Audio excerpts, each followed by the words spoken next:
Hello guys, welcome to my YouTube channel. Baguhan lang. Ngayon magpapaligo tayo ng mga alaga nating warriors. Magkakasama na to, pati mga breeders. Meron ding dyan, mga YB.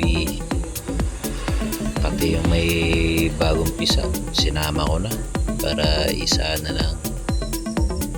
Tapos na. Tama lang kukunin natin. Napakainit kasi ng panahon niya, pero sakto na yan. Pakadumi na rin kasi ng mga ring band ng mga yan tagal kasi nasa kulungan.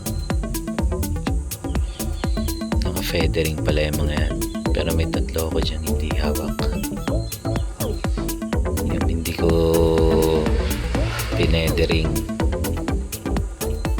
iwan ako ng tatlong mapaparonda, mga matatanda akong kalapate. So yun, ang pinampaligo ko pala dyan ay dishwashing liquid, tsaka nilagyan ko ng malatayon. Ayan na, ito yung nahuling pumasok, naliguan ko na yung lahat